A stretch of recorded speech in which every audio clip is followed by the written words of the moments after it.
Cette semaine, une question de Brian, de Dublin. Je sais que les prochaines élections sont prévues du 22 au 25 mai. J'ai entendu dire que cette fois, les choses seront différentes. En quoi ? Les élections européennes auront effectivement lieu du 22 au 25 mai dans toute l'Union européenne, ce qui veut dire que 400 millions de citoyens européens sont appelés à désigner les 751 membres du Parlement européen ou eurodéputés qui les représenteront pendant 5 ans. Et c'est un scrutin important parce que le Parlement européen est le seul organe de l'Union à être élu directement. Ses pouvoirs se sont beaucoup étendus depuis 1979. C'est à cette date que les eurodéputés ont été élus pour la première fois au suffrage universel direct. Aujourd'hui, le Parlement n'est plus un organe simplement consultatif, mais un co-législateur à part entière aux côtés du Conseil de l'Union européenne qui rassemble les représentants des États membres de l'Union.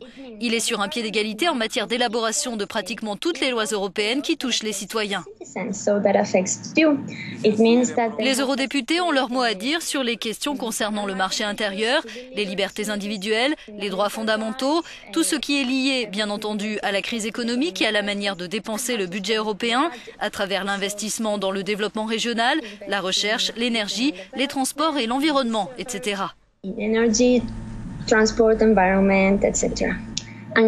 Mais en quoi est-ce différent cette fois-ci? Depuis les dernières élections européennes, les dispositions ont changé. Pour la première fois, les citoyens européens auront leur mot à dire dans le choix du futur président de la Commission européenne, qui est l'organe exécutif de l'Union, parce que conformément aux nouvelles dispositions, les États membres tiendront compte des résultats des élections quand ils désigneront le nouveau président de la Commission, qui devra obtenir le soutien d'une majorité de parlementaires européens. C'est quelque chose de très important à un moment où l'Union européenne lutte contre la crise économique et où les dirigeants européens sont en train de décider quelle direction prendre pour l'avenir. Et c'est pourquoi la parole des électeurs européens est très importante, puisqu'ils doivent décider de l'avenir de l'Union. C'est pour ça que cette fois-ci, c'est différent.